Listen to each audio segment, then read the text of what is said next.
Hi hello viewers, welcome back to Vizag డోపమైట్స్. కడుపులో గడ్డలుగా రావడం, గజ్జల్లో గడ్డలు రావడం, లైక్ అంటే సర్జరీ తర్వాత ఉమెన్స్లో కానీ సి సెక్షన్ అయిన తర్వాత కూడా వచ్చే అవకాశాలు అయితే చాలా ఎక్కువ మందిలో కనిపిస్తాయి. దీన్నే హర్నియా అంటారు.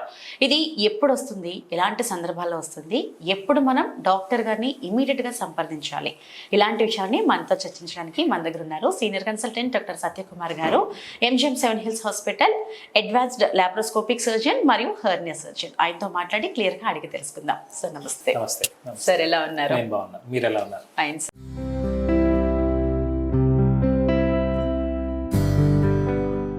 Sir thank you. చెప్పండి సార్, హర్నియా అనే పదం వింటారు కానీ అది అసలు దాని ప్రాబ్లం ఏంటి, ఎలాంటి టైంలో వస్తుంది, హర్నియా అంటే ఏంటనేది తెలియదు అసలు. హర్నియా అంటే ఏంటి సార్ అసలు? ఫస్ట్ హర్నియా అనేది చాలా కామన్ ప్రాబ్లం అండి. పొట్టలో కానీ గజ్జలో కానీ చాలా వీక్ పాయింట్స్ ఉంటాయి అన్నమాట. ఆ వీక్ పాయింట్స్ ఎప్పుడైతే సాగుతాయో, సాగినప్పుడు కడుపు లోపల ఉండవలసిన పేగులు బయటకు వస్తూ ఉంటాయి. ఆ బయటకు వచ్చేదాన్ని హర్నియా అని అంటారు. ఓకే.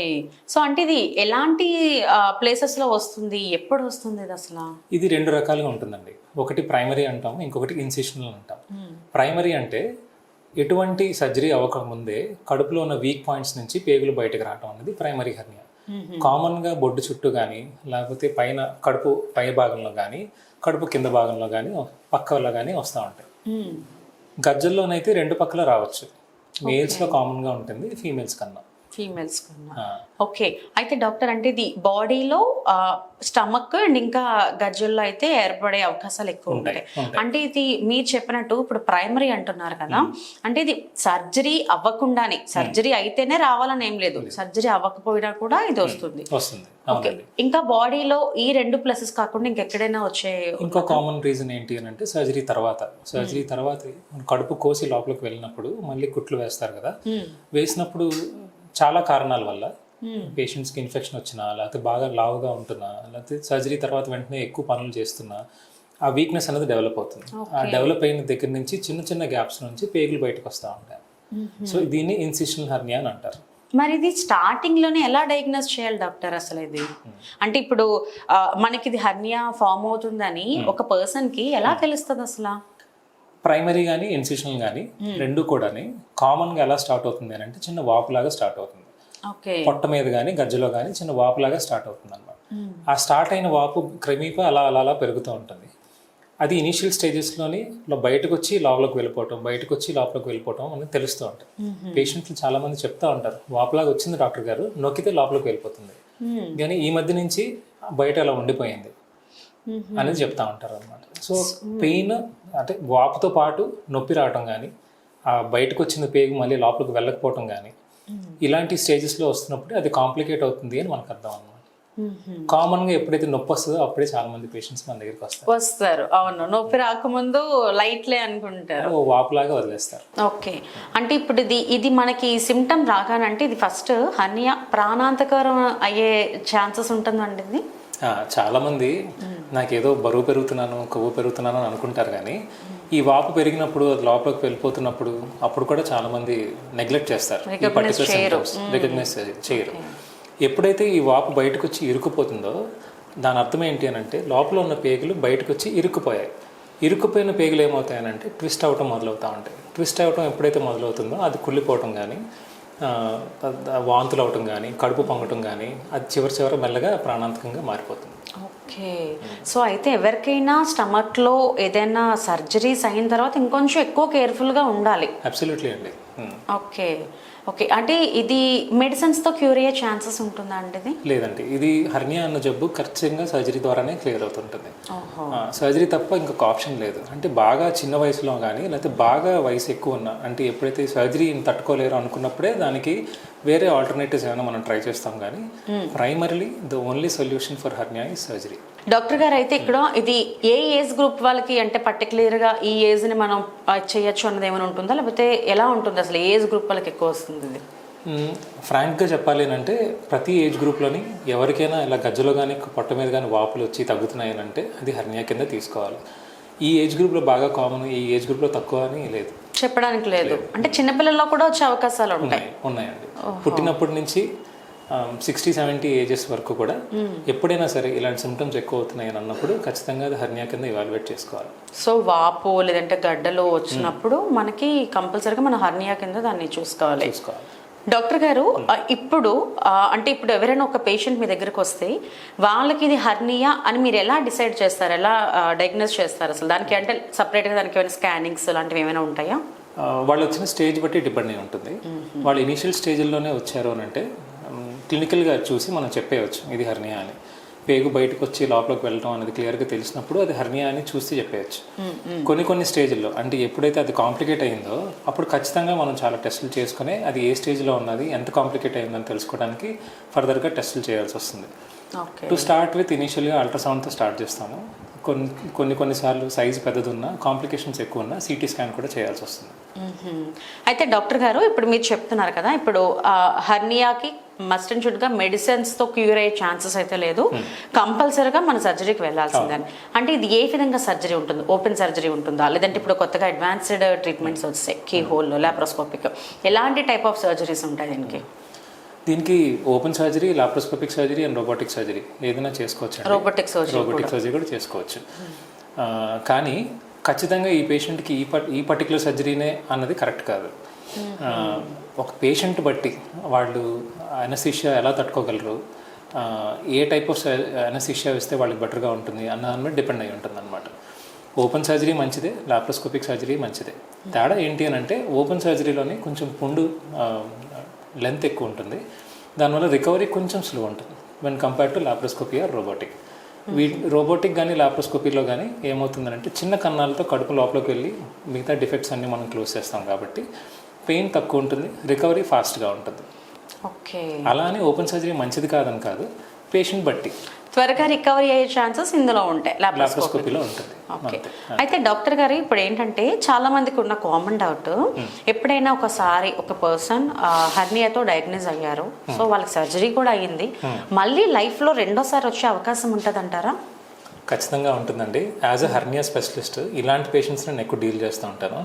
అందుకే నేను అందరికీ అపీల్ చేసేది ఏంటి అని అంటే, let your first hernia surgery be the best hernia surgery. ఎందుకు అని అంటే చాలా ప్రిన్సిపల్స్ ఉన్నాయి, చాలా సబ్జెక్ట్ మారుతుంది, టెక్నాలజీ మారుతుంది, అండర్స్టాండింగ్ మారుతుంది. హెర్నియా అంటే ఒకప్పుడు హెర్నియా అని అంటే ఏముందిలే అన్నట్టుగానే ఉండేవాది సర్జికల్ ఫెటర్నిటీ అంతా కూడా. ఇప్పుడు దాన్ని ఒక సబ్ స్పెషాలిటీ లాగా మారుతుంది అనమాట. ఎందుకు అని అంటే ఈ రికరెన్సెస్ తగ్గించాలి, క్వాలిటీ ఆఫ్ లైఫ్ పెంచాలి. ఈ రెండు గోల్స్తోనే మనం హెర్నియా సర్జరీ చేసుకోవాలి. అయితే డాక్టర్, ఇప్పుడు మీరు చెప్పినట్టు రెండోసారి కూడా వచ్చే అవకాశాలు ఉంటాయి. సో వాళ్ళకి ఒక్కసారి వచ్చిన పేషెంట్ రెండోసారి రాకుండా ఉండడానికి వాళ్ళు ఏ విధమైన లైఫ్ స్టైల్ ఉండాలంటారు? ఓకే, సో కామన్గా అసలు ఫస్ట్ ఎందుకు ఇలా రెండోసారి వస్తుందో ఆలోచిద్దాము. ఇందులో 3 ఫ్యాక్టర్స్ ఉంటాయండి. చేసిన చోటు, చేసిన సర్జన్, అంతకన్నా ఇంపార్టెంట్ పాయింట్ పేషెంట్ ఫ్యాక్టర్స్. ఇప్పుడు అందరికీ పుండు ఒకలాగే మానదు, కొంతమందికి స్ట్రెంత్ ఒకలా ఉంటుంది, ఇంకొకరికి ఇంకొకలాగా ఉంటుంది. ఇదంతా టిష్యూ వాడే దాన్ని బట్టి ఉంటుంది కాబట్టి ఖచ్చితంగా ఈ 3 ఫ్యాక్టర్స్ కలుపుకొని మనం చెప్పగలం.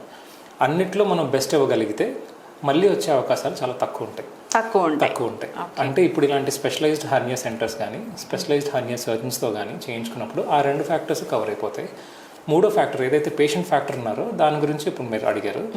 ఈ పేషెంట్ ఫ్యాక్టర్స్లో ఏంటంటే స్మోకింగ్ టోటల్గా ఆపేయటం, డయాబెటీస్ కంట్రోల్లో ఉంచుకోవటం, థైరాయిడ్, బీపీ ఇవన్నీ కూడా కంట్రోల్లో పెట్టుకోవటం, చేసిన తర్వాత ఎక్కువ బరువులు ఎత్తడం కానీ, 5 కేజీల కన్నా బరువు ఒకేసారి ఎత్తడం కానీ, ఎక్కువ దగ్గు, జలుబు, కాన్స్టిపేషన్ అవాయిడ్ చేయడం, ఇలాంటివి చేసుకుంటే మళ్ళీ వచ్చే అవకాశాలు తక్కువ ఉంటాయి. రిపీటెడ్గా వస్తున్నాయి అంటే ఈ టైప్ ఆఫ్ లైఫ్ స్టైల్ అయితే ఖచ్చితంగా చేంజ్ చేయాల్సిందే.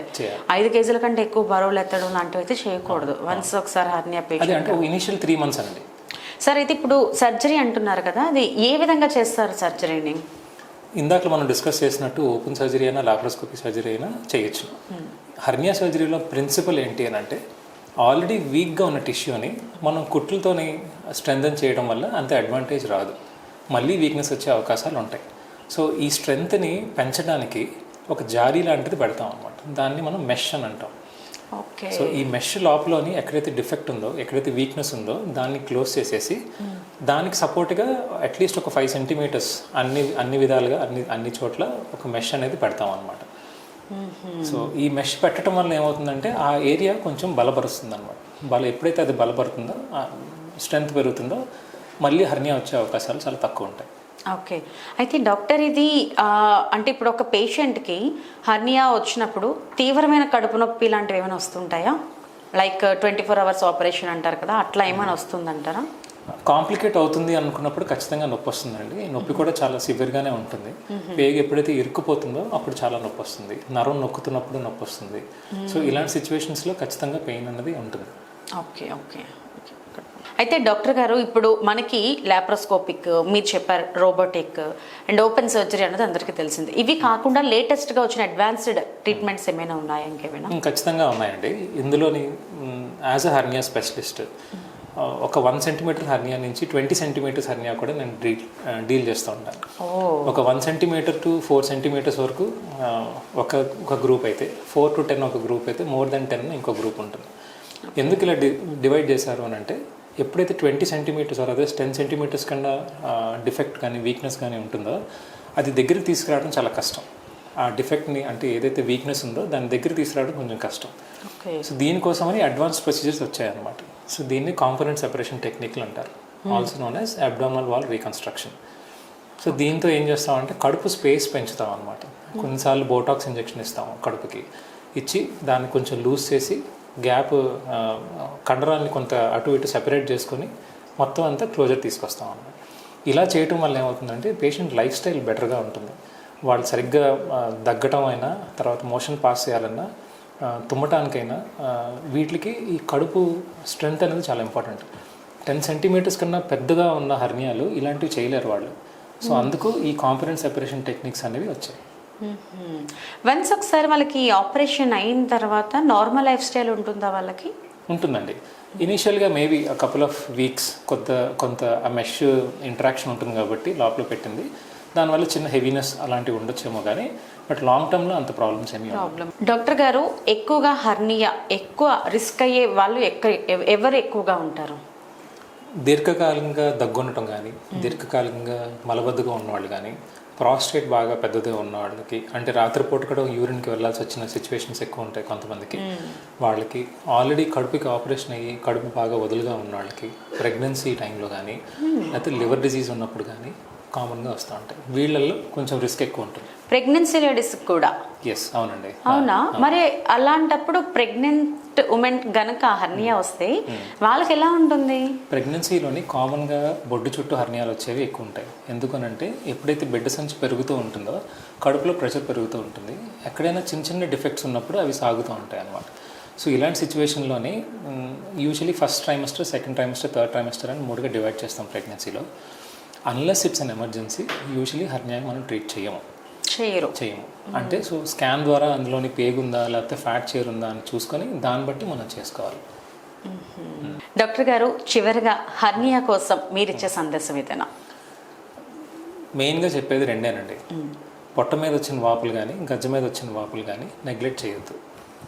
First hernia surgery should be the best hernia surgery, అంతే. Okay, thank you doctor. Thank you so much. నమస్తే. సో విన్నారు కదా ఫ్రెండ్స్, పొట్ట మీద వచ్చే వాపులు లేదనుకుంటే గడ్డలు కానీ, లేదంటే గజ్జల్లో వచ్చేవి కానీ, అంటే పిల్లలు లేదు పెద్దవాళ్ళకి వస్తుంది, అబోవ్ 60 years, అబోవ్ 70 years అని మాత్రం నెగ్లెక్ట్ చేయడానికి లేదు. ఎవరికైనా వచ్చే అవకాశాలు ఉన్నాయని అయితే క్లియర్గా మనకి డాక్టర్ గారితో మాట్లాడిన తర్వాత క్లియర్గా అర్థమైంది. అంటే ఫస్ట్ చెప్పినట్టు డాక్టర్ గారు చెప్పినట్టు first surgeon be the best surgeon అన్నట్టు, మనం ఎవరినైతే ఫస్ట్ మనం రాగానే ఎప్పుడైతే ఒక మంచి పర్ఫెక్ట్ సర్జన్ దగ్గరికి, అంటే దీనికోసమే స్పెషల్గా ఉన్న సర్జన్స్ ఉంటారు, అలాంటి ఫస్ట్ ఎవరైతే మనం వెళ్తామో రిపీటెడ్గా మళ్ళీ ఇంక వెళ్ళే అవకాశం అయితే రాకుండా ఉంటుంది. అండ్ మెయిన్ మన లైఫ్ స్టైల్ కూడా అంత ఇంపార్టెంట్. ఇలాంటి ఇన్ఫర్మేటివ్ అండ్ అప్డేట్స్ కోసం స్టే ట్యూన్ టు వైజాగ్ డోపమైన్స్.